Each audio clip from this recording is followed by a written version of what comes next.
Guy followed me in the bathroom. When I was like 16 years old, I went to the doctor for laser hair removal that was located in this huge medical building.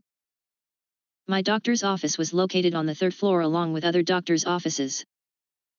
When I got there, I had to use the bathroom which was located outside of his office. When I was walking to the bathroom, I noticed this guy with a bright orange shirt and a squeeze bottle walking near me. When I had got in my stall, he followed me inside and began pacing back and forth in front of my stall only. He then spritzed down the mirrors and walked out. I decided that I was being followed and decided to treat the situation as such. I walked out of my stall and opened the door slightly to see if anyone was there and he was gone. I decided to make a run for it back to my doctor's office, when as soon as I walked past the janitor's closet the man jumped out and almost smacked me in the face with the door. At this point I sprinted back to my doctor's office. He ran after me for like 3 seconds but eventually left me alone since my office was so close. You're all fucked, and you don't even know it. This happened a few years ago, so I may not remember every detail exactly.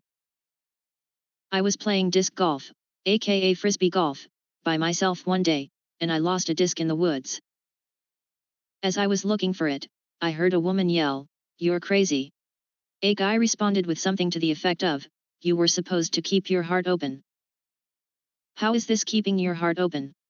They were on the path on the other side of the trees, and the woman was walking away from the guy. I heard someone walking through the woods towards me. It was the guy. When he saw me, he smiled and said, "Hey, you're Luke, aren't you?" I said no, and for some reason told him my actual name. He shook my hand and asked, "What are you doing, listening?" I told him I was looking for a disc. He was like, "Oh, you're a disc golfer, hey." He said that something had been opened, but I wasn't sure what to make of that. Then he looked into my eyes and said calmly, "You're all fucked. You're all fucked, and you don't even know it." It was at that point I turned and walked away, leaving my disc and never coming back for it.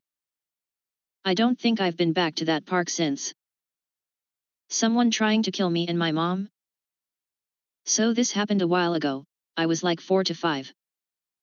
When I was younger, we still lived in my hometown. It's tiny and everyone knows everyone by name. My bio dad is in the military and has been since he graduated high school. He would deploy from time to time because of the rotation they had. One time he left, and it was just me and my mom at home every time he would leave. Now we lived in town, not in the middle of nowhere. Across the street from my house was the middle school. Remember that it's going to come back into play and make sense, so it was late, and we were going to bed. When I was little I would sleep on the couch because I was too scared to sleep alone in my room. My mom went to bed and I was laying on the couch going to sleep. I decided for some reason to get up, and when I looked up there was someone standing at my front door looking through the glass, instead of getting up and getting my mom. I just laid back down and covered my face hoping he would go away. I guess I fell asleep at some point because I woke up and it was morning. I ended up telling my mom about it and she called the cops and they said they would send someone to sit in front of our house during the night to see if they could see anyone. A few nights passed and nothing had happened. Me and my mom had gone to eat and came home. She noticed we had a few missed calls and so she listened to the voicemails. On the voicemail a guy was talking and said, "I'll be breaking into your house tonight. There's nothing you can do. I know that your husband isn't home and it's just you and your daughter. I will kill you both." After she listened, she grabbed me and we packed our bags and went to stay out at my grandparents'. My papa is a state trooper, so he has close friends in the police department in town. One of the cops got a call that our alarms in our house were going off. He went over there with some of the cops and looked around. There was nobody in the house when they got there, so they were thinking that the alarm scared them off them, it sounded. Our back door had been kicked in and was leaning up against the washer and dryer when the cops got there. All of our lights and TVs were on with loud music playing. They had taken some of my dad's guns and our computer, put it in the floor like they were planning to take it. The cops had been watching the house and they said that one night they had seen people hanging out in the tree at the middle school. They knew when we were coming and going. They knew when my dad left and he hadn't come back home yet. They were positioned just right to where they could see in our dining room window without being noticed by anyone inside the house, and the cops also thought that the plan was to seriously hurt me and my mom. We ended up moving after my dad got home and had no more problems with people breaking in after that. Maniacal laughter. So, me and my family constantly have weird encounters, but recently I've noticed that people around me tend to laugh maniacally. I first noticed it happening when me and my family went to a gas station. It's 2 minutes away from our house and we just wanted to get some late-night snacks. As we are looking at the snacks, this man on the other side of the aisle stops in front of us. I made eye contact with him quickly and looked away as I had a terrible feeling about him. Next thing we know, he starts laughing, turns around and walks out and immediately starts laughing like the Joker. He sounded like he came straight out of a Batman movie, and it was unnerving how it sounded like he got so far away in just a few seconds. Then today, while me and my stepmom were waiting to pick up my dad, this man starts driving past. I yet again avoided looking at him, terrible feeling, and he was just intensely staring at me and my stepmom. As he drives by, he starts laughing, in a more casual yet maniacal laugh that was unnerving. I'm honestly scared of these people and don't understand why they are always looking at me and my family and just start laughing maniacally. I've become uncomfortable with going out. It hasn't stopped me as nothing bad has happened, but it's uncomfortable, especially with how close the events happened. Creepy older man almost grabbed my little sister. This was an encounter with an older, to the point of graying hair, man who got a little too close to my little sister. For a little backstory, me and my family, my mum, dad, and 11-year-old sister had booked ourselves into a hotel while we were visiting Australia as a little getaway. Distant relatives usually come over and bring along their kids, which I was glad to be away from, since the thought of another little cousin going through my things was going to make me scream. My parents had went to a little event at the hotel. It was full of alcohol, so as you guess, minors weren't allowed in. Instead, they were directed to another part of the hotel if they didn't want to stay in their rooms, which was where me and my sister went. I should have expected it to be lame. Not too many kids looked older than 10, so that meant I stuck out like a sore thumb. I was 14, and puberty hit me like a truck. I could tell that my sister wasn't having any of it either, so we decided to leave and go back to our hotel room. It's a little hard to tell, but the layout of the hotel was like this. The room where all the little kids were was branched off from the main lobby, and you would go straight where the reception would be. Going through an archway by the reception desk was where the giant hallway began, leading to many hotel rooms. Ours was a little while away, meaning we'd have to pass multiple doors to get to our room. We didn't get too far ahead when we saw this big man hovering near a door. He could have been much older than my dad, and when I say big, I mean big. He had large shoulders, giant meaty limbs, and ridiculously huge hands. He seemed to notice us, and my damn social anxiety forced me to turn away when he tried offering a smile. Normally this wouldn't bug me, but when he started saying all this stuff, where are you from? How old are you? Are your parents nearby? I have something to show you. I'm a worker here and it's my job to entertain kids. I tried shuffling away from him, also slightly pushing my sister to the side. She was annoyed, but I kept my cool and acted like I was only teasing. He was out of sight, and that's when I thought it was just paranoia getting to me. Deadass, I hear footsteps approaching. I'm assuming it's not anything to worry about and I'm just walking at a normal pace with my sister ahead of me. Still, curiosity got to me and I turned around only to see the same man. Except he was walking towards us. Keynote, I saw. My sister did not.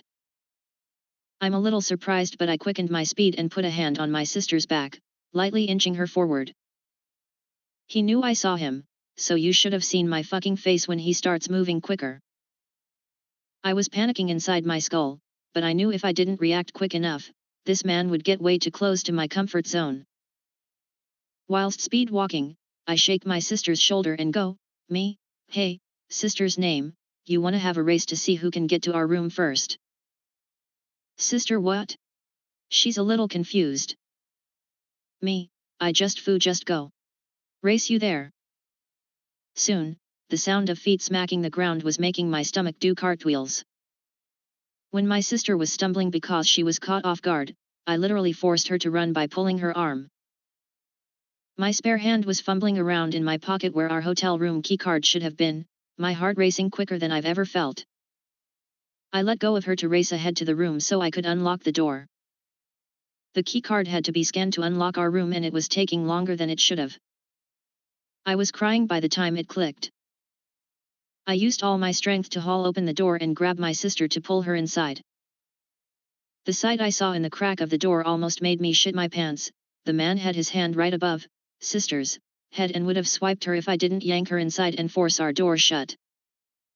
I sat by the door, breathing heavily as I thought about what the fuck just happened. Sister was a little shaken up and asked why I reacted like I did. I told her what happened, and she had an unreadable expression. She was as equally surprised as I was. I was a mess with tears running down my eyes, but I had to tell our parents what just happened to us. My phone was left on the charger when we first left, so I dialed up my parents and explained our situation. It didn't take long for them to get to our room. They questioned me, like, what did you do, what did he look like? When I mentioned everything I could remember about the guy, 'cause trust me, everything happened so fast, my mum was a little shocked. She told me that on their way here, they encountered a man of the same description trying to talk to girls who were clearly underage. He pulled the same statement of, "I'm a worker here," so when they tried going up to him and asking if he saw any shady people coming or going where our hotel room was, he was a little fumbled. I guess he was scared of getting found out and left before anyone could make any reports. Creepy woman on the bus. This story isn't as crazy as some stories on here, but I still thought it could go here. I'm sorry if I'm wrong. This is my first time posting here. It isn't mine, but it is my friend's, and it happened earlier today. My friend and a couple of his friends were on the bus coming back from going to a restaurant on New Year's Eve. The bus was free for New Year's. The bus stopped at a stop to let almost all of the other passengers off except for them and an older woman, somewhere in her 40s or 50s. She looked a little off, so my friend assumed that she might be some sort of meth head. The bus had left with the bus driver wishing them a happy new year, and they were left all alone with the strange lady for a while. Suddenly, she turned to my friend and said in a heavy accent, "Excuse me, can I use your phone to call a taxi?" My friend hesitates and she said, "Please, I don't have a phone with me." He felt a little scared, but then she said, "Oh wait, there's a phone in here," and pulled out a phone from what was probably her purse. After that they decided to move to the back of the bus, but the older lady followed them back there and sat down right next to my friend on the basically empty bus. My friend kept on messaging with his friends about how creepy and strange she was being. She kept on standing up and down at her seat, and accidentally pressed the button to tell the bus driver to let them get off, which annoyed the bus driver. She did this a few more times, and the bus driver thought it was my friend and his friends, so she yelled at them to stop or she will kick them off of the bus. My friend's friends moved to the front of the bus, but my friend thought it was too suspicious. What he's talking about, but okay, and didn't move. The older woman then started to lie down in the seats next to my friend, and he was getting seriously creeped out. The bus finally arrived at the stop in front of my school, and my friend and his friends immediately got off. When they looked back at the bus, the lady was staring at them scarily as the bus left. I hate being home alone now. I never really told many people about this. It was only a few months ago, but I've been paranoid ever since. I'm gonna try to be pretty detailed, but this shouldn't be too long of a story. I live in a somewhat rural part of Alabama, about 30 or so minutes from the Florida line. It was warm out, as it usually is here, so I decided to sit outside and watch some videos on my phone. I still, as usual, wore jeans and a hoodie. Just so you know, I'm a 17-year-old guy. I'm pretty short, around 5 feet 4 inches or 5 feet 5 inches, and am skinny but still have a bit of weight on me. From a distance it can be easy to mistake me for a short-haired girl. Anyway, I'm sitting outside on a porch swing that has since been removed, watching videos on my phone. I had started to notice a white car driving by several times. Whoever was driving was probably lost. It can be easy to get lost out here, even though the road I'm on is off of a highway. Signal tends to get patchy about halfway to my house, and the back roads off of it get even worse. I thought nothing of it, as it was common for the same car to drive by repeatedly trying to find the place they're supposed to be. About 5 minutes after the last time the car drove by, it showed up again, pulling into my driveway this time. Assuming the driver was lost, I got up and walked towards the car, willing to try to give directions to the driver. The driver's side window rolled down and I was met with a white man, probably late 30s or early to mid 40s. He had dirty blonde hair that was obviously balding, and he wore black sunglasses. His car was full of what I assumed was his stuff. It seemed like maybe he was moving or even living out of his car. Weird but not impossible.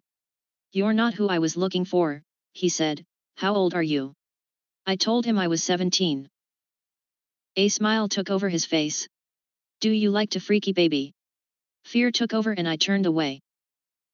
I must have ran to my front door, slamming and locking it. I looked out the window and saw him backing out quickly and driving away. I grabbed a baseball bat from our back porch and held onto it until my sister got home from her friend's house. I never told my mom or the police. I didn't get the guy's name or license plate, so I didn't see the point. I haven't seen him since and hope to never see him again. The man in the elevator. This happened this morning and I'm not sure what to think. There are a few things you should know before I tell you about today's events. I am a dog walker sitter, and I regularly sit for my parents. During these sits, I like to bring my dog as well. He is a 70-pound American Bulldog mix and although he loves people, he is very shy and tends to bark at strangers. They live in a nice part of town and their building is set up so that you punch in a key code or swipe a fob to get in the elevators and then you have to press a floor and the close button for the doors to actually close. The pool is on the 3rd floor and the apartments are on the 4th with the balcony overlooking the pool. My parents' miniature pinscher has diabetes and goes to the bathroom often, so we walk very early in the morning before most people are out and about, so it's usually just myself, the maintenance crew, and the few workaholics. This morning started as usual. The dogs woke me up first thing and we went on our morning walk. When we approached the elevators after our walk, there stood a maintenance man waiting against the wall. He seemed like he was waiting and as an avid true crime follower, something in me just told me to not punch in the code. I stood aside as if I didn't want my dog to approach due to his barking. The man smiled at me and punched in his own code. He made simple small talk while he waited for the elevator and I felt as if maybe I was just being paranoid. Finally, the elevator came, and he walked in. Considering I had 2 dogs and in a confined space my dog would definitely become too rowdy, I had planned on waiting and taking the next elevator. I smiled at him as he got in and waited for him to close the elevators. He just stared at me. Feeling somewhat awkward after several seconds of this, I decided to just get into the elevator. I realized then, he wasn't moving to press a floor and was just waiting for me to press mine. Again, alarm bells rang in my head. I pretended to not even notice a floor hadn't been pressed, too distracted while tending to my dogs, and eventually he pressed 3, asked me my floor, and the doors closed. Once the doors closed, he started asking me more personal questions. Did I leave here? Was I a dog walker? Although I was creeped out. These are pretty frequent questions I get around the building so I didn't think much of it and many of the tenants have pets so I always responded the same way in case any needed a dog sitter as well. I answered my default response, no, I don't live here. I'm a dog walker sitter and I'm actually dog sitting for my parents. But then he asked me something that creeped me out to no end. I kinda laughed and I just replied, oh it's on the 4th floor somewhere. He just continued asking, yes but what is the number of the apartment unit? I mumbled something about not staying here often and not really being sure about what the number was. And the doors to the 3rd floor opened up. He stepped out without saying another single word to me, and I went on to the 4th floor completely shook up. I fed the dogs and began making myself a cup of coffee when through the blinds of the balcony windows, I saw him. By the pool. Looking up at different balconies on the 4th floor.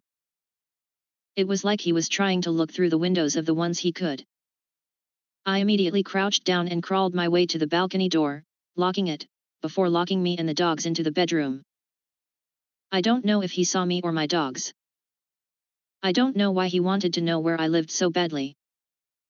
Hopefully it really was just paranoia. Make sure to subscribe and hit that bell for notifications. See you next time.